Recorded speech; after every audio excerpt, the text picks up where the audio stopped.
Good afternoon, grade 12s. Your last lesson for chapter 7 is on compulsory insurance. So what is the meaning of compulsory insurance? This is insurance that is required by law before a business or individual might engage in certain activities. So it is illegal, in other words, to not have compulsory insurance. These are your types of insurance that everybody has to have. It is required by law. It is intended to safeguard the welfare of everyone concerned. You will see we are going to look at 3 types of compulsory insurances, and the purpose behind compulsory insurance is to protect people, to protect their welfare, their standard of living. It is regulated by the government and it does not require insurance brokers. Remember your other insurance there, the non-compulsory insurance, it is normally sold by an insurance company that is represented by an insurance broker. In the case of compulsory insurance, there is no insurance company, so it does not require insurance brokers at all. Your payment is going to be in the form of a levy or a contribution that is paid into a common fund from which benefits will then be claimed under certain conditions. So in the case of non-compulsory insurance, remember they assess your risk and then you pay a premium. In the case of compulsory insurance, there's no premium. There is a levy or a contribution that you pay that gets paid into a common fund. Okay, so all the money is pooled together. And then when you have to make a claim, the money will come out of this common fund. The types of compulsory insurance, as I said, we are going to look at 3 of them. The first one is the Unemployment Insurance Fund. The second one is the Road Accident Fund or the Road Accident Benefit Scheme. And the last one is the Compensation Fund. Remember, we have done the Compensation Fund when we did QEDA in chapter 1. Very important, do not confuse compulsory insurance with examples of long-term insurance. Remember, your long-term insurance is also part of non-compulsory insurance. Things like retirement annuities and pension funds and life assurance policies. Those are long-term insurances.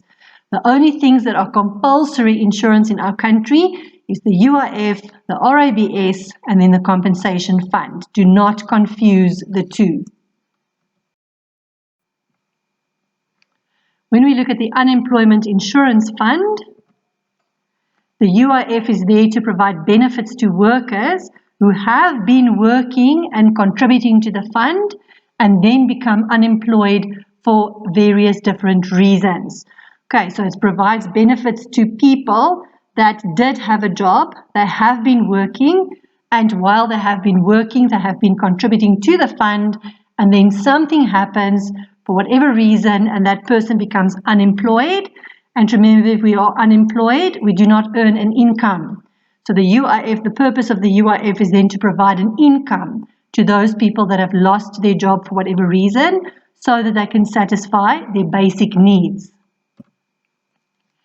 The way that it works is businesses will contribute 1% of basic wages or salaries towards the UIF, and therefore reducing the expense of providing those benefits themselves. So when a person loses its job, the responsibility is not on the business to pay out benefits to that person. Because the business contributes towards the UIF, then the problem of paying out those benefits is not the business's problem. It becomes the problem of the Unemployment Insurance Fund. Every employer have to contribute 1% of their basic wages. So every single person earning a wage, they must calculate what is 1% of every person's wage. And for every single person's wage, the business will pay 1%. The employee themselves also contribute 1% of their basic wage to UIF. How it works is the employer will deduct 1% from the employee's salary for the employee's contribution. And then whatever they deduct from the employee, they themselves will pay the same amount for their 1%. So basically 2% in total of the person's wages is paid over every single month into the unemployment insurance fund. 1% coming from the business and 1% coming from the employee himself. Right, the contribution of the business towards the UIF obviously increases the amount that is paid out to employees that do become unemployed.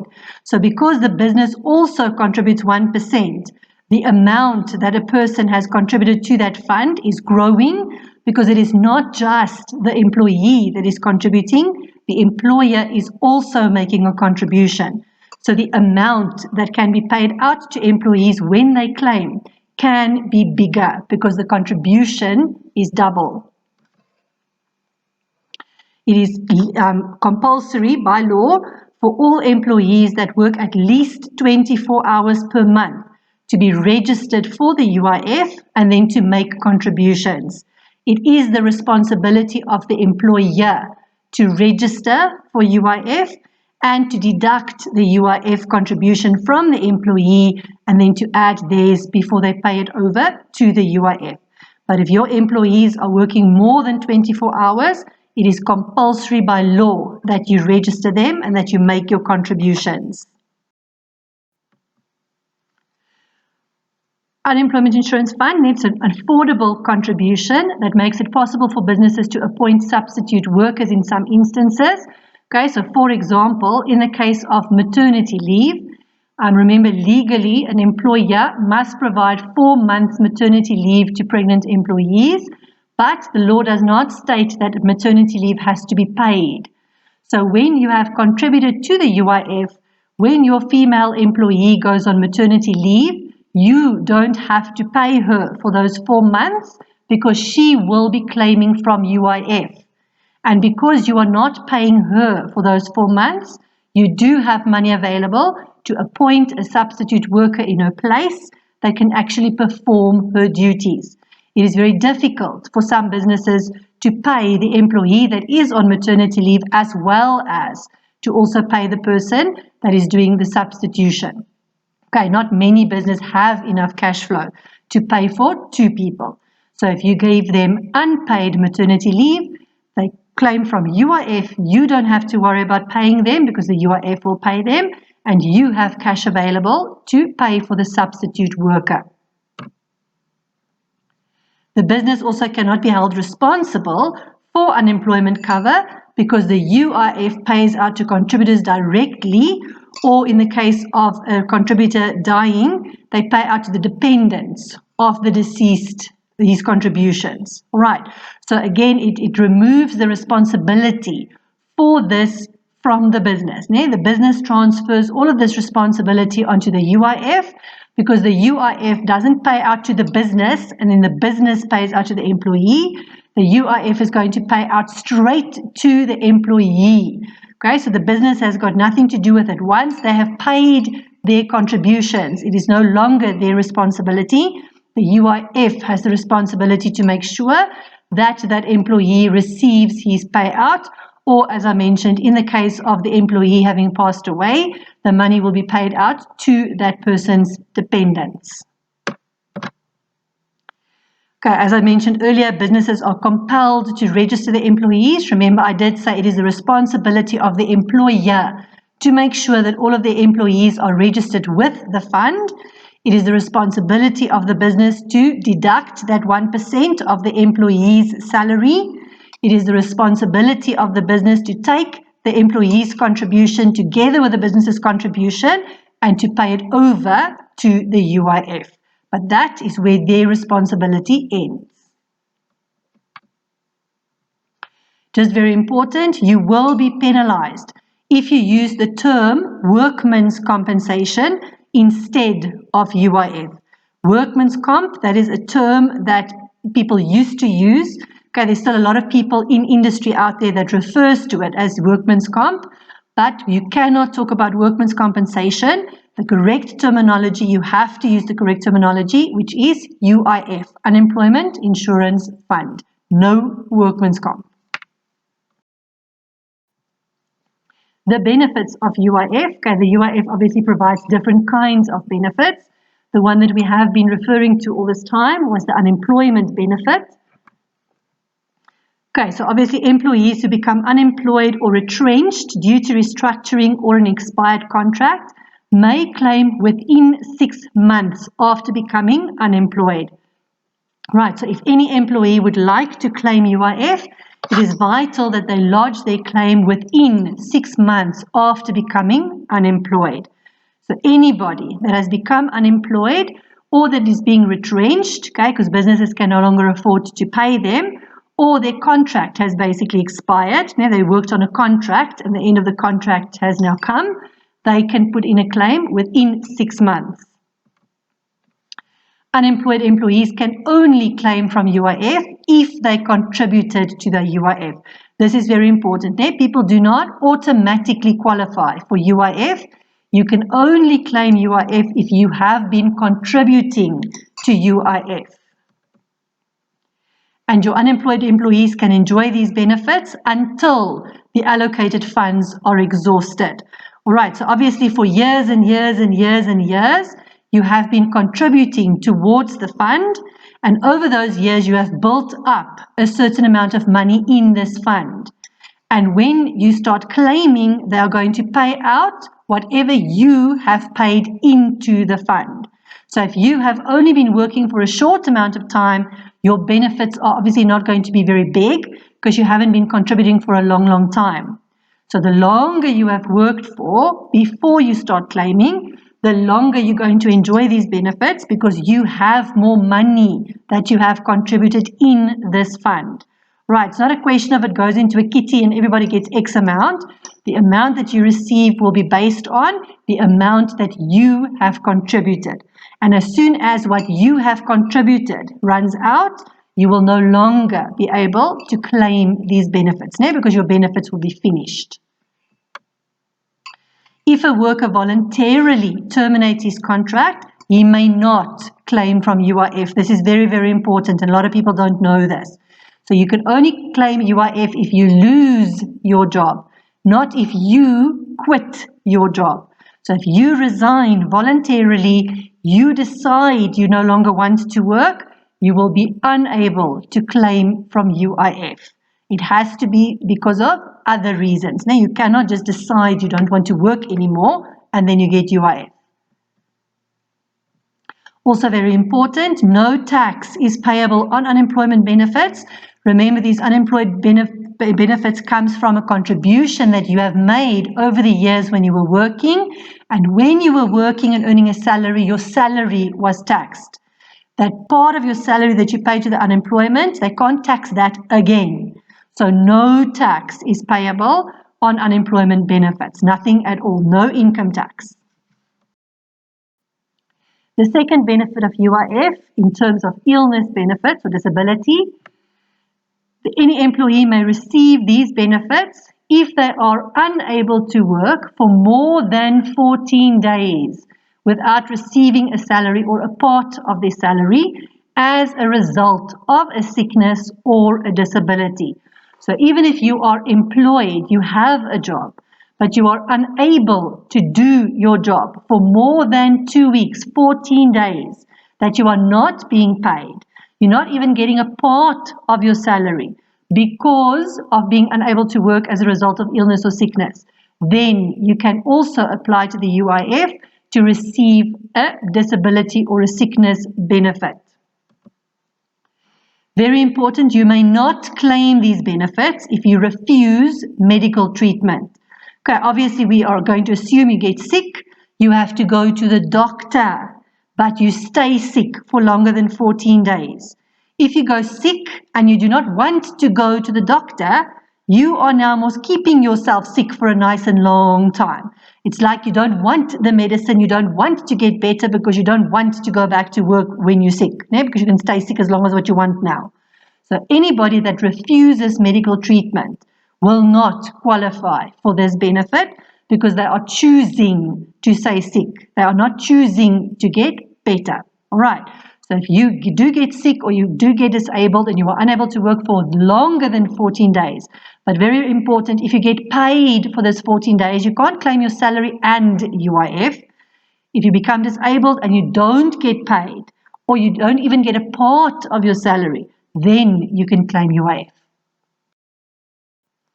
In terms of maternity benefits, pregnant employees, obviously female employees, men can't get pregnant, receive these benefits for up to 4 consecutive months. Now, maximum 4 consecutive months. That will be 17 weeks or 121 days. Remember, pregnant employees can only receive UIF if they are not receiving their salary or a part of their salary. Okay? If you have paid maternity leave, you can't claim your salary as well as a UIF benefit. That is unethical.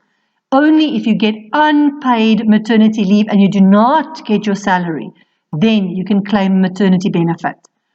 If an employee has a miscarriage, she can claim for up to 6 weeks. All right, so obviously a miscarriage means that the baby is born, but the baby dies. Okay, so you did have a pregnancy, but you don't have a baby to show for it afterwards. Then obviously you're not entitled to 4 consecutive months because you don't have a baby to care for. But then you can claim for 6 weeks. Now, obviously because it is traumatic and you need time to recuperate. So then you can claim for 6 weeks or 42 days, again, provided that you don't get paid for this time that you are not working. In terms of adoption benefits, any employee may receive these benefits if they adopt a child, but only if the child is younger than 2 years old. All right, so if you adopt a baby, then you can also claim this. Obviously, you didn't have the baby yourself, so you're not entitled to maternity leave. But if you choose to adopt a child that is younger than 2 years old, you do qualify for adoption benefits. So if you stay at home with this adopted child and you do not get paid, then you will be able to claim the benefit. Employees who take unpaid leave. Now, if you take unpaid leave in order to look after your adopted child, when you adopt the child, obviously to help him to adapt or whatever, may receive a part of their salary while caring for the child at home. Okay, so you claim this benefit if you don't get paid, if you're on unpaid leave, in order to look after the adopted child. And very important, only one parent or partner may claim. Okay, so obviously not the mom and the dad. They're going to have to decide who is going to take this unpaid leave to care for this child and help this child adapt.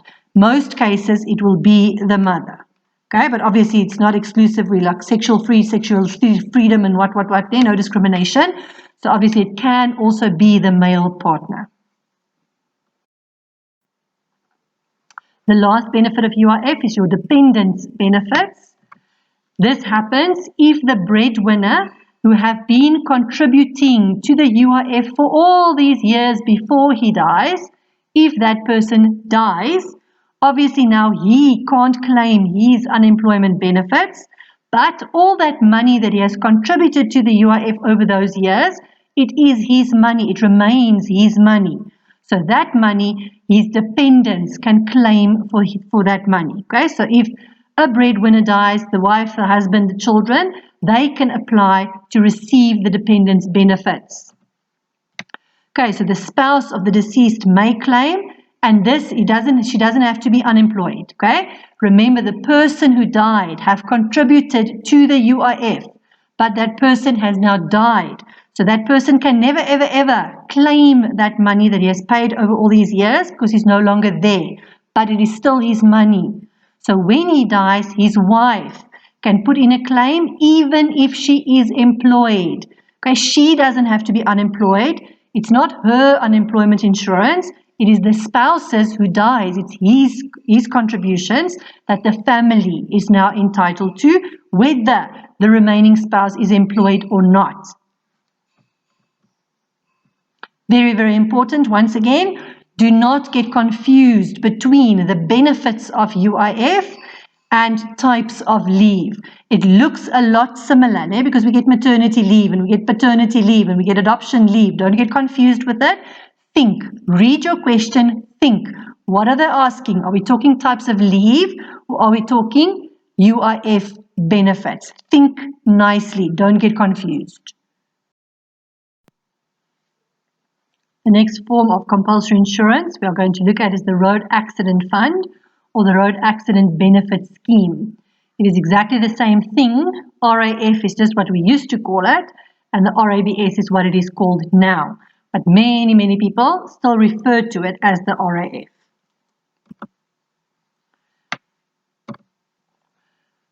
Right, the RAF or the RABS insures road users against the negligence of other road users. So everybody that is on the road is covered by the Road Accident Fund, and then when an accident should happen, then if another road user, for example, is negligent, somebody was drinking and driving, and he drives into you and you get injured, you have a claim against the Road Accident Fund. Okay, so it protects everybody, all the road users in South Africa, against possible negligence by others. They provide compulsory insurance for all the road users in South Africa, which includes automatically also South African businesses. Okay, it is compulsory cover once again. So in other words, it is required by law. Everybody in South Africa that is using our roads will be covered by the Road Accident Fund. The drivers of business vehicles are then indemnified against claims by people that is injured in vehicle accidents. So for the benefit here for the business, in other words, is if you have to make deliveries or your trucks are on the road and your driver gets into an accident, whether he was negligent or not, whether it is his or her fault or not, the people that get injured in that accident does not have a claim against the driver or against you as a business. All right, so it is safer then for the drivers. There's less risk for them and for the business, because if that driver should get involved in an accident, the business is indemnified against claims and the driver of that vehicle is indemnified. The people that get injured in that accident, they will have a claim against the RAF, not your business and not your driver.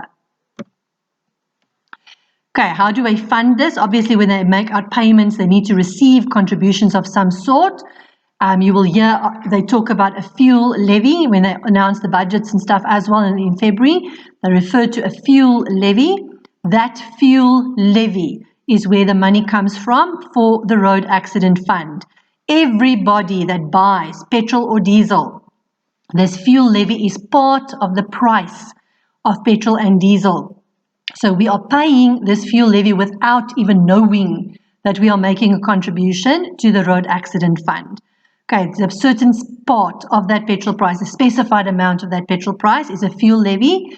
It is the ideal way to get these contributions, because obviously it is for road users, and people that put petrol and diesel into their vehicles are going to be using the road. So those people that are using the roads are the ones paying the fuel levy.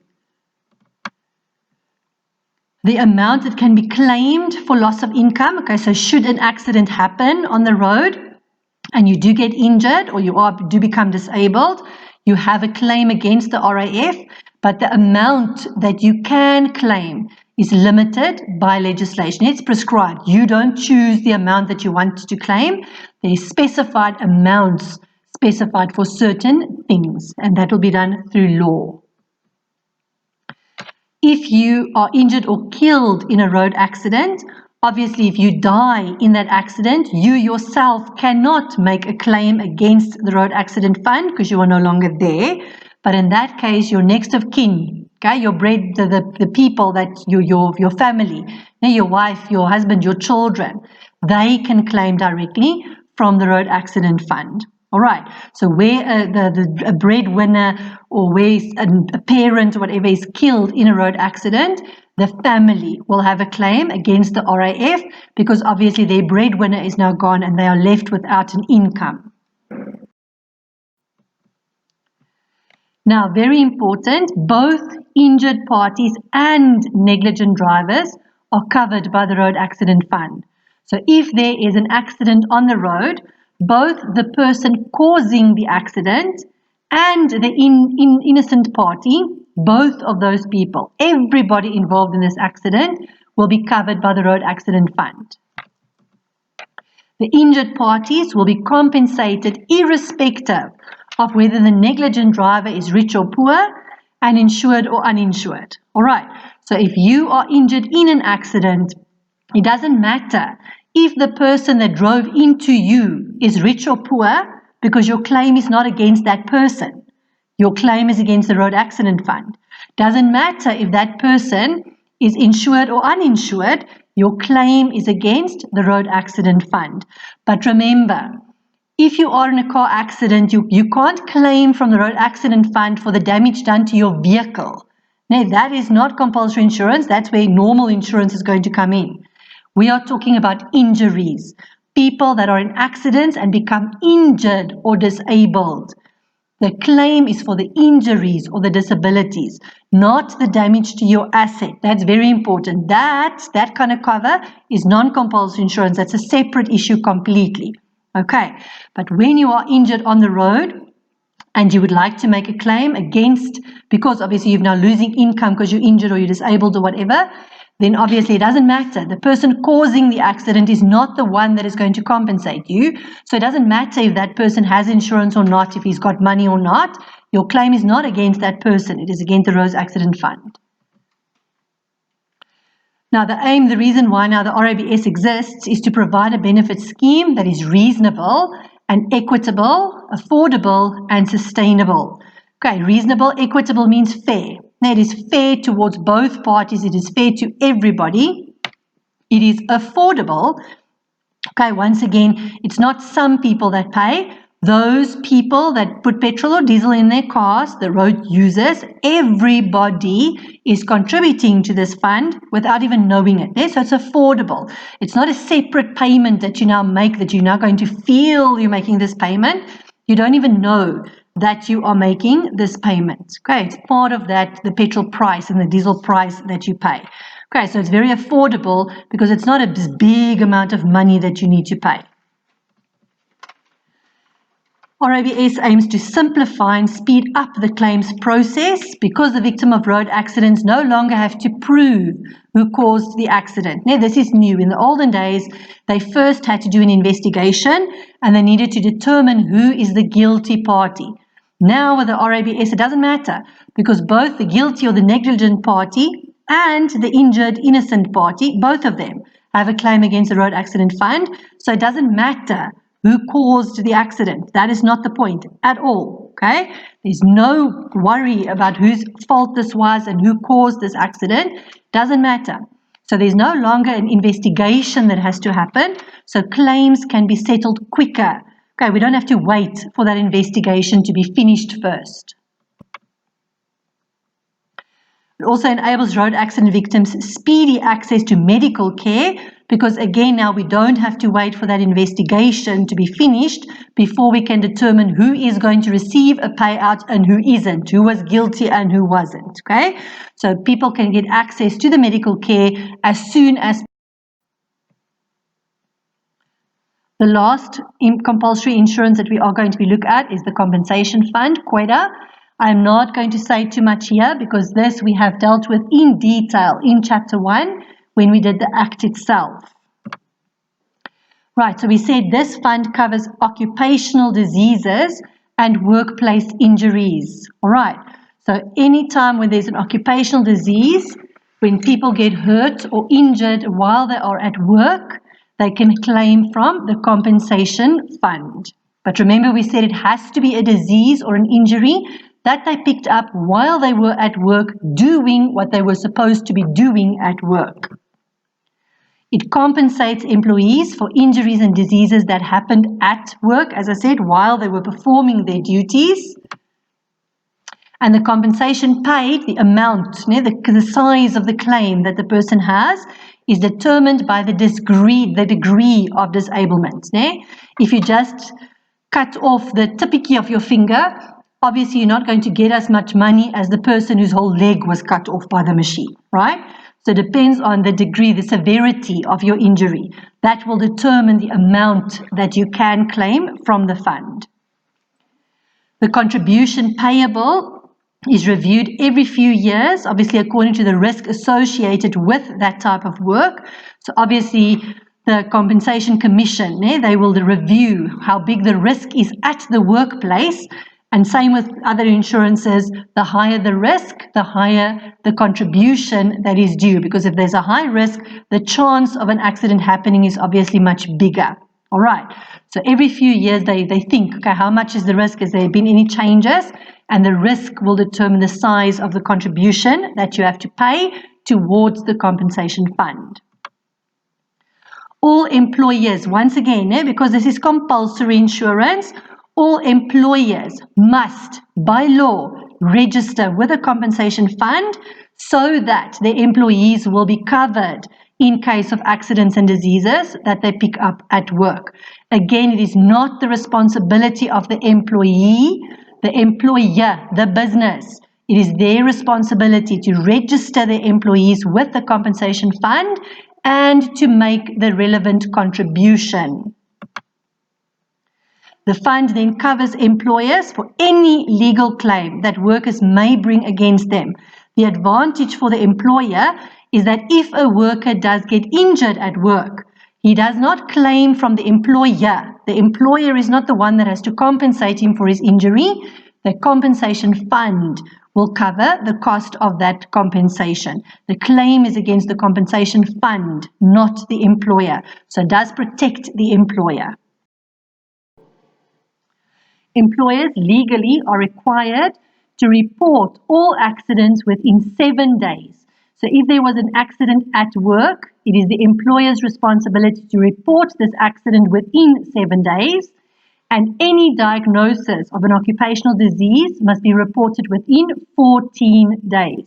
So if an employee gets sick from something that happened at work, we're not saying you pick up the flu at work, but you pick up TB in a mine, for example. It's an occupational disease. You pick that up within 14 days, that you have to report to the Compensation Commissioner. Employers are the ones that are responsible for making the contribution towards this fund, and remember, they may not claim any money back from employees or deduct any contributions from the employee's wages. This is not something, it's not a contribution that the employee makes. It is 100% the responsibility of the employer to pay this contribution, and they may not deduct any money from the employee in order to cover this contribution. It must come out the employer's pocket. In the event of a death of an employee, again as a result of a work-related accident or disease, obviously if the employee has died, he cannot have a claim against the compensation fund because he is no longer here. But in a case like that, his dependents, his spouse or his children or his close family, they will make a claim against the compensation fund, and any compensation paid out will be going to the dependents, which will obviously help them in terms of financial support. But remember, it has to be a death as a result of a work-related accident. You had an accident at work while performing your duties, or you picked up a disease at work while you are performing your duties. Employees do not contribute to this fund at all. All right, there's no contribution. Remember, the full contribution comes from the employer.